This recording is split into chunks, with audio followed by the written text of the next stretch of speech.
Chers éleveurs, chers vétérinaires, je vous souhaite le bienvenu au webinaire de ce soir. Pendant la demi-heure suivante, je parlerai du rapport de benchmarking pour les éleveurs, un outil pour visualiser et suivre l'utilisation d'antibiotiques dans votre élevage.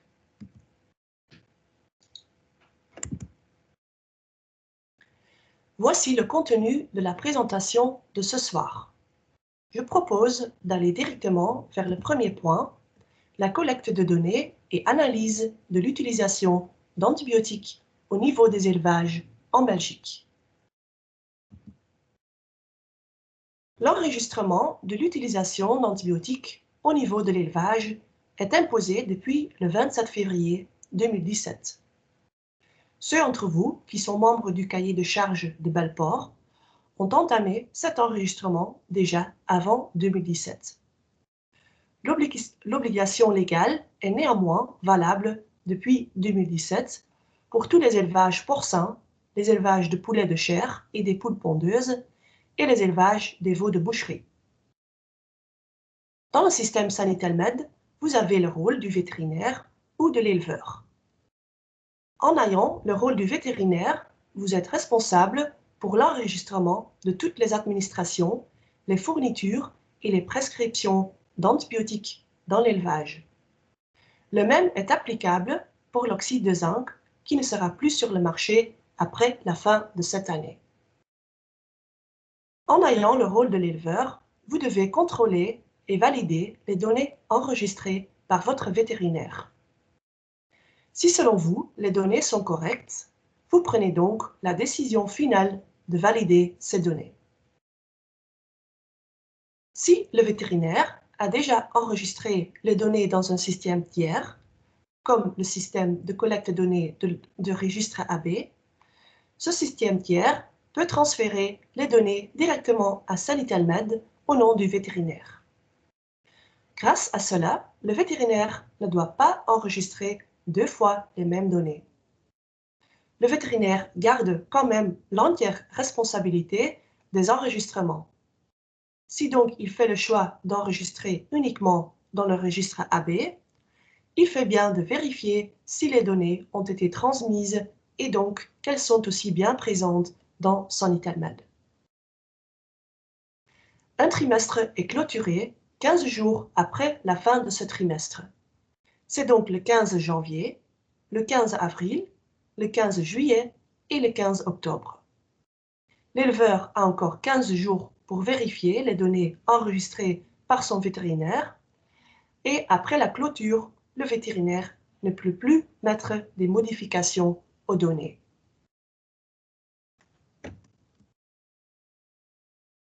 Voici un résumé des systèmes tiers qui existent en Belgique. On a parlé déjà du système de registre AB géré par l'ASBL Registre AB. En premier, ce système a été développé par les éleveurs porcins membres du cahier de charges de Sartus. Le secteur porcin était donc le premier à collecter des données sur l'utilisation d'antibiotiques en médecine vétérinaire en Belgique. Ensuite, il y a le secteur volaille affilié au cahier de charges de Pelleplume qui a commencé depuis 2017. Depuis octobre 2019, les éleveurs de bétail laitier en Wallonie et affiliés au cahier de charges de QFL QKM enregistrent aussi dans le système du registre AB.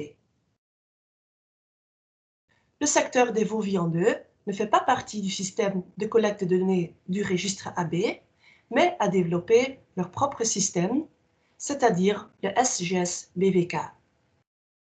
Les éleveurs affiliés au cahier de charges du BCV doivent donc enregistrer leur usage d'antibiotiques par leur vétérinaire dans le système de SGS-BVK. Ce système est également le seul système qui fait l'entier procès d'enregistrement, d'analyse et de benchmarking des données. Cela se fait au niveau des lots d'animaux présents dans un élevage. Puis il y a Bigam, géré par l'Arcia AW. Le secteur de bétail laitier en Wallonie fait usage de ce système. Plus précisément, les éleveurs de bétail laitier affiliés au cahier de charges de QFL QKM font enregistrer leurs données dans Bigam. Bigam est aussi disponible comme système volontiers pour d'autres secteurs, comme par exemple le secteur porcin en Wallonie.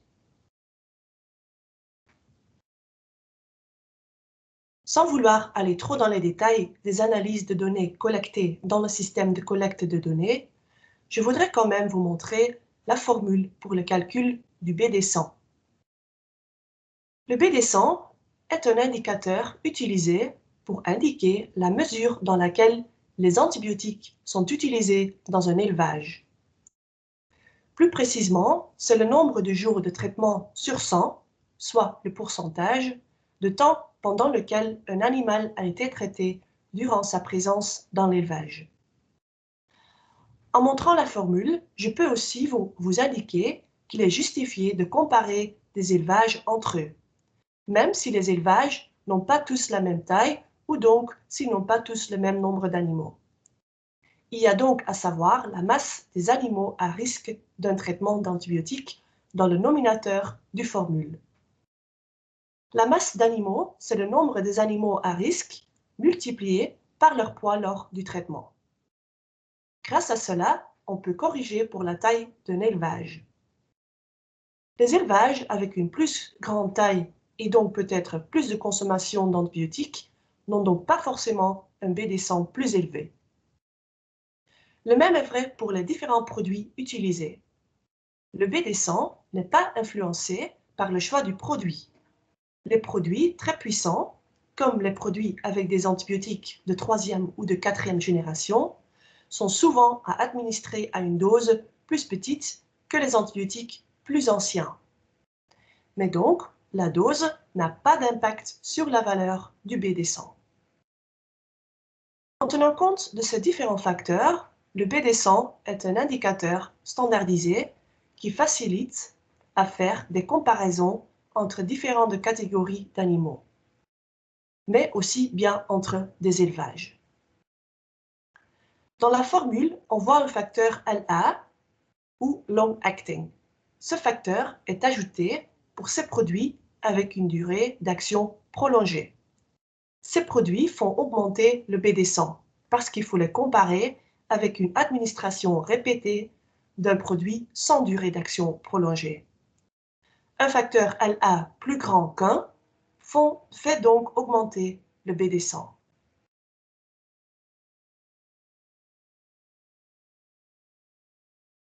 Ensuite, je vais aborder le contenu du rapport de benchmarking.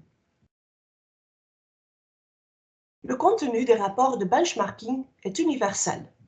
Cela veut dire que n'importe le secteur d'animal pour lequel le rapport est fait, on utilise la même façon de travail. Dans tous les rapports, on trouve une partie avec des résultats quantitatifs et qualitatifs. La partie quantitative démontre la quantité d'antibiotiques utilisés par catégorie d'animal dans votre élevage et par rapport à d'autres élevages. Vous voyez donc aussi votre résultat de benchmarking par catégorie d'animal. Également, on vous montre l'évolution par rapport aux périodes auparavant. La partie qualitative du rapport vous montre plus de détails au niveau des produits utilisés et la code couleur. La dernière partie du rapport montre tous les enregistrements produit par produit, également le nombre d'emballages par produit entrés par le vétérinaire dans le système.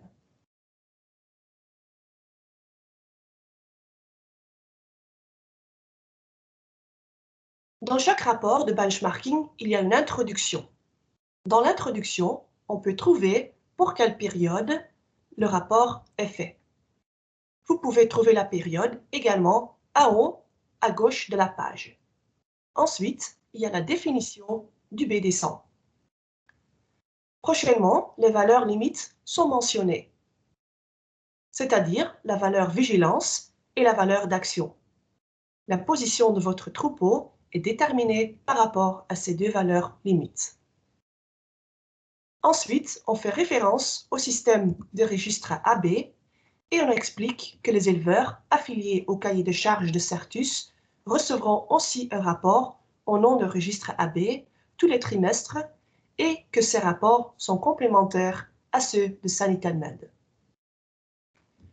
Dans le paragraphe suivant, on parle de l'importance des données de capacité correctes transmises par l'éleveur à Sanitel.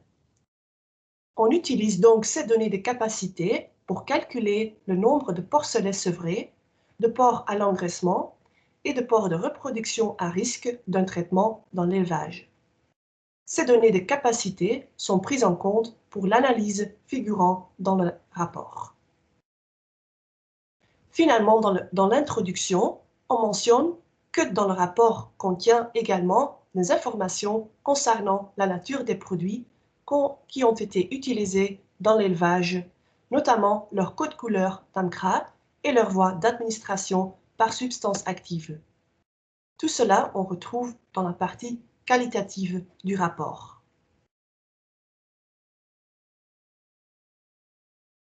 Voici le tableau des nombres d'animaux.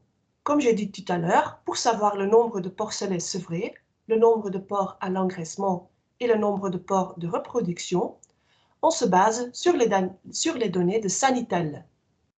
Le nombre d'animaux présents par catégorie et trimestre est calculé en prenant la moyenne de la capacité d'hébergement du début du trimestre et celle de la fin du trimestre. Si on ne connaît pas les chiffres de capacité pour une catégorie animale, on utilise le nombre d'animaux qui ont été comptés dans cette catégorie. Le nombre de porcelets non sevrés est basé sur le nombre de porcs de reproduction. Je vais aborder les détails des résultats des analyses quantitatives. Dans la première figure, vous voyez votre BD100 mensuel. Les notifications de votre vétérinaire d'exploitation sont en bleu.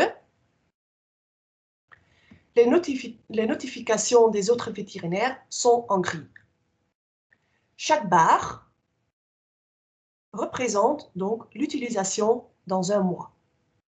Dans cet exemple, les antibiotiques ont été enregistrés par le vétérinaire d'exploitation en mars, en juin et en novembre. La figure en dessous montre le BD100 moyen, basé sur les BD100 mensuels. Sur la base de BD100 moyen, la position de votre trophée est déterminée par rapport aux deux valeurs limites. La valeur vigilance et la valeur limite entre la zone verte et la zone jaune. La valeur d'action et la valeur limite entre la zone jaune et la zone rouge. La prochaine figure démontre l'évolution de l'utilisation d'antibiotiques dans une catégorie d'animal depuis les deux derniers rapports. Le premier BD100 retourne jusqu'à 1 an, le deuxième jusqu'à 6 mois. Dans cet exemple, on voit l'éleveur en ligne noire qui a évolué de la zone jaune vers la zone verte. Donc, en dessous, la valeur vigilance pour les porcs d'engraissement. La partie suivante est celle qui démontre les résultats qualitatifs. Toutes les substances actives ont une code couleur. L'utilisation des substances avec une code couleur rouge est définie par la législation. Le vétérinaire ne peut utiliser ces produits qu'à base des résultats d'un antibiogramme, donc seulement s'il n'y a plus d'autres antibiotiques efficaces aux pathogènes trouvés. À côté des substances rouges, il y en a aussi avec un code couleur jaune ou orange. En général, ce sont les antibiotiques avec un code couleur orange qui sont le plus souvent administrés dans un élevage. C'est logique, car les antibiotiques avec un code couleur orange sont plus nombreux. Néanmoins, on recommande d'utiliser un antibiotique jaune si c'est possible, parce que ce sont les antibiotiques avec une importance moins élevée pour la santé humaine. Ensuite, on montre le pourcentage du nombre de jours de traitement par voie d'administration et par catégorie animale. Il y a quatre catégories animales qui sont potentiellement présentes dans un élevage de porcs: les porcelets non sevrés, les porcelets sevrés, les porcs d'engraissement et les porcs de reproduction. À chaque fois, on montre les résultats par catégorie animale. Ce qui concerne la voie d'administration, dans cet exemple, on voit le pourcentage du nombre de jours de traitement par la voie orale et par la voie d'injection. Une troisième voie, qui n'est pas présentée ici, est par la voie des prémélangés médicamenteux. C'est des antibiotiques qui sont aussi administrés par la voie orale, mais pour tirer l'attention sur l'usage des prémélangés médicamenteux, on a choisi de montrer cette voie séparée. Dans cet exemple-ci, on voit pour les porcs d'engraissement que la majorité des antibiotiques sont administrés par la voie orale, différents des prémélangés médicamenteux. Ces informations sont donc très utiles pour le vétérinaire et l'éleveur de voir comment les antibiotiques sont utilisés dans l'élevage. Pour conclure, le vétérinaire est benchmarké dans l'usage des prémélangés médicamenteux. Vu que le vétérinaire, dans cet exemple, n'a pas donné des prémélangés médicamentés au porc d'engraissement, la valeur BD100 est 0. Pendant la moyenne, pour tous les élevages inclus dans le benchmarking, est 11.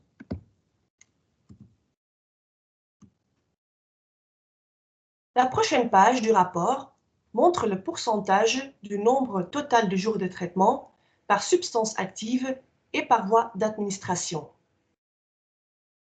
Entre parenthèses, il y a aussi la code couleur de chaque substance. Dans cet exemple, c'est la pénicilline et la lincomycine spectinomycine qui sont utilisées par la voie d'injection.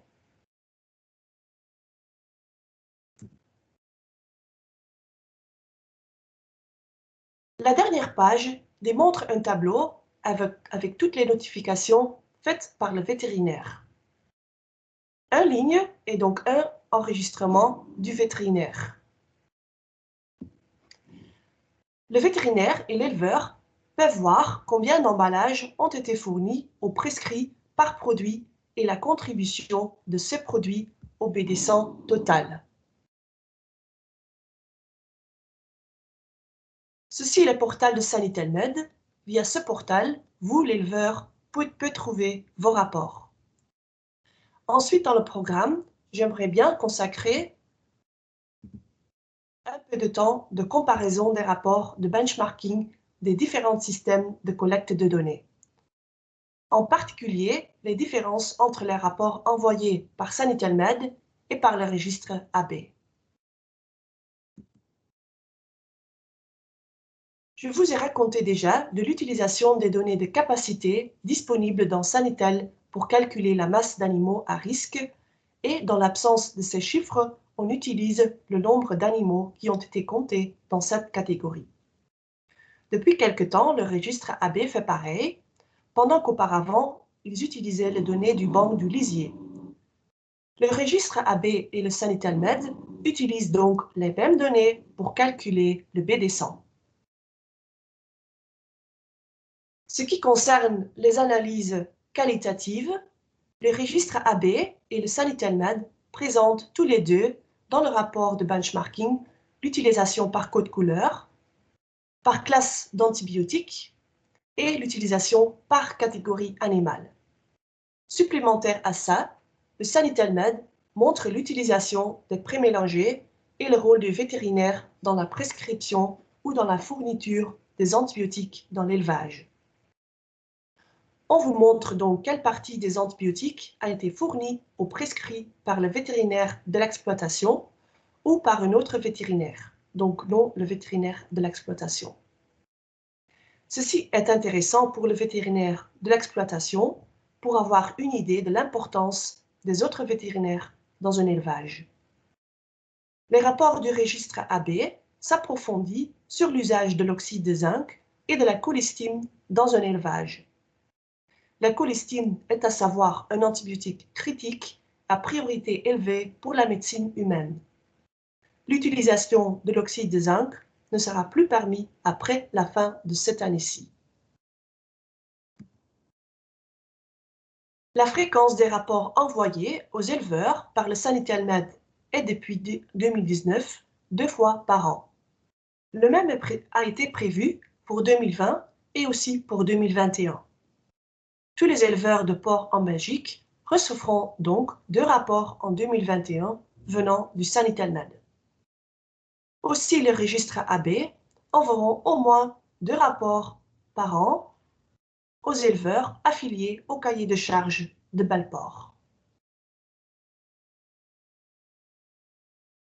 La dernière partie de ma présentation abordera quelques résultats au niveau des différents secteurs animaux en Belgique pour lesquels l'utilisation d'antibiotiques sont enregistrées en Sanitel-Med.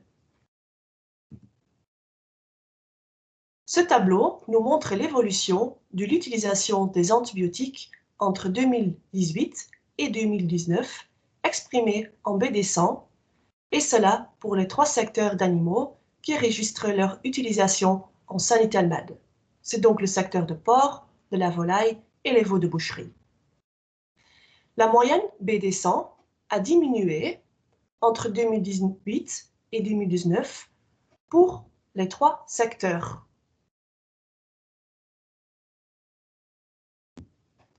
Pour le secteur porcin, on voit une diminution de presque 6%.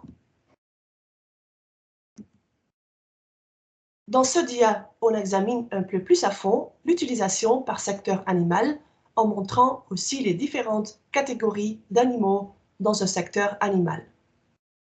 Pour le secteur de porc, il y a 4 catégories connues. Les porcelets non sevrés, les porcelets sevrés, les porcs d'engraissement et les porcs de reproduction. Ce sont donc les catégories qu'on voit aussi apparaître dans les rapports de benchmarking. Dans le secteur de volaille, il y a les poulets de chair et les poules pondeuses. En 3e secteur, il y a les veaux de boucherie sans catégorie. La catégorie avec la consommation la plus élevée, c'est les porcelets sevrés. La médiane du BD100 est 17,6. Ça veut dire que 50% des élevages traitent leurs porcelets sevrés au moins 17% de la période dans la batterie. Les autres 50% des élevages le font pendant moins que 17% de la période de la batterie. Dans cette catégorie des porcelets sevrés, il y a des valeurs extrêmes montrant des élevages où on administre des antibiotiques jusqu'à 80% de la période de la batterie. Il y a heureusement aussi des élevages où on administre presque pas d'antibiotiques aux porcelets sevrés. Ces élevages se trouvent en bas de cette figure. Les catégories de porcelets non sevrés et des porcs d'engraissement montrent un résultat assez pareil. Le BD100 est environ 2 ou 3. Mais il y a aussi beaucoup de variations entre les élevages. Les porcs de reproduction reçoivent le moins d'antibiotiques et c'est vrai pour la majorité des élevages. Ensuite, les autres espèces animales et leurs catégories. Dans le secteur volaille, ce sont les poulets de chair qui sont les plus gros utilisateurs, pendant que les poules pondeuses ne reçoivent pas beaucoup d'antibiotiques. Les veaux viandeux, par contre, ce sont aussi des gros utilisateurs. Il y a beaucoup de variations entre les élevages. Néanmoins, dans tous les secteurs ou catégories avec beaucoup d'utilisation, il y a un grand potentiel de réduction pour les gros utilisateurs. Voici la dernière figure, les résultats du baromètre de Sanitel-Med. La baromètre présente les quantités d'antibiotiques enregistrées dans Sanitel-Med pour les 3 secteurs d'animaux exprimés en tonnage. Ces résultats ne sont pas corrigés par la biomasse d'animaux. Néanmoins, ce sont des données intéressantes qui sont disponibles rapidement et donc qui facilitent de pouvoir réagir aussi rapidement. Je vais d'abord clarifier ce qu'on voit ici. Chaque barre montre les tonnages d'antibiotiques enregistrés dans Sanitel-Med pendant tout un an pour les 3 secteurs d'animaux connus. La rose foncée, ce sont les veaux de boucherie. Le vert, c'est la volaille. Et le rose clair, c'est les porcs. Le point de départ, c'est avril 2018. Et chaque prochaine barre, c'est avancé d'un trimestre. À la fin, on arrive à la période avril 2019-mars 2020. En s'avançant doucement par trimestre, on peut ralentir des grands et des soudains changements. Depuis les premiers résultats, on voit une diminution de tonnes totales, mais il y a des différences entre secteurs. Le secteur porcin a réalisé une diminution de 1,6 tonnes. Le secteur de volaille a malheureusement augmenté de nouveau son usage depuis le début. Le secteur de veau viandeux a aussi réalisé une diminution de 5 tonnes.